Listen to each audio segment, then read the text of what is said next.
অনেকদিন পর ননাসের হাতে বানানো ৪ রকমের ভর্তা দিয়ে ভাত খেয়েছি। এরকম ঝাল ঝাল ভর্তা দিয়ে গরম গরম ভাত খাওয়ার মজাই কিন্তু অন্যরকম। আমার ননদ আসার কথা ছিল আমাদের বাসায়। আমার ননদের জন্য এই ভর্তার আয়োজন করা হয়েছিল। ও নাকি অনেক রকমের ভর্তা খাবে, আমার ননাসকে বলেছিল। তো ননাস বাসায় এসে ওর জন্য ৩-৪ রকমের ভর্তা বানায়। তো ও আর বাসায় আসেনি। আমি সব কিছু এখানে কেটে বেছে রেডি করে দিয়েছিলাম। আর আমার ননাস হচ্ছে ভর্তাগুলো বানিয়ে দিচ্ছিল। শুটকির ভর্তাটা এত পরিমাণ ঝাল হয়েছিল যা বলার বাহিরে। যে খাবে তার নাকে চোখে পানি চলে আসবে, এরকম একটা অবস্থা। দেখুন কি লাল হয়েছে।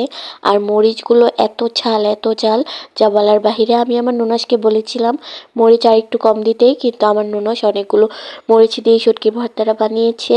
আসলে ঝাল না হলে কিন্তু খেতেও ভালো লাগে না। এখন কিন্তু আবার ভয়েস ওভার দিতে গিয়ে আবারও জিভে পানি চলে আসছে ভর্তাটা দেখে। আসলে এত পরিমাণ ঝাল হয়েছে যা বলার বাহিরে।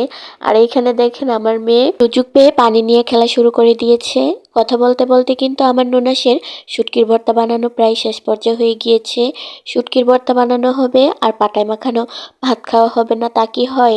তো এখানে হচ্ছে গরম গরম ভাত নিয়ে নিয়েছি পাটায় মাখিয়ে খাওয়ার জন্যে। আর আমাদের বাসায় সবাই কিন্তু পাটায় মাখানো এই ভাতটা খেতে খুবই পছন্দ করে।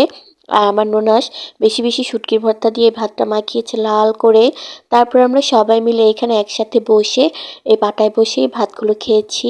পাটায় মাখানো ভাত সবাই মিলে একসাথে বসে খাওয়ার মজাই কিন্তু অন্যরকম।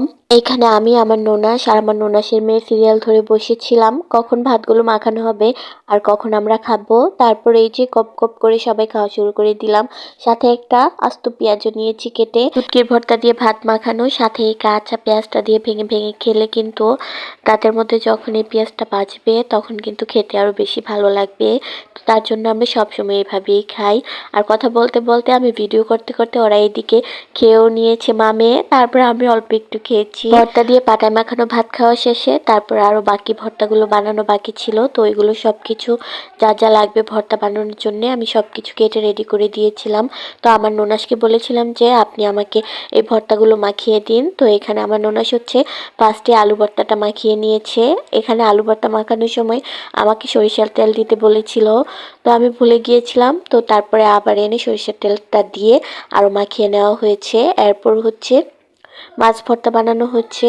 মাছ ভর্তাটা কিন্তু খেতে অনেক মজা হয়েছিল। সাথে টমেটো, রসুন, কাঁচামরিচ দেওয়া হয়েছে। এই মাছ ভর্তাটা খেতে কিন্তু আমাদের বাসায় সবাই খুব পছন্দ করে। তার জন্য আমি যখনই মাছ ভর্তা বানাই এভাবে একটু টমেটো দেই, সাথে কাঁচামরিচ দেই। তারপর আবার ডাল ভর্তা বানানো হয়েছিল। তো সবগুলো ভর্তা বানানো শেষে আমরা সবাই একসাথে বসে খাবার খাই। আমার প্লেটে আমি সব ভর্তা একটু একটু করে সাজিয়ে নিয়েছি। আর আম্মু আমার জন্য বড়া ভেজে পাঠিয়ে দিয়েছিল, তো ওই বড়াটাও নিয়েছি। খাওয়া দাওয়া শেষে সবাই অনেকক্ষণ বসে গল্প করছিলাম। আজকের ভিডিওটা এই পর্যন্তই। সবাই ভালো থাকবেন।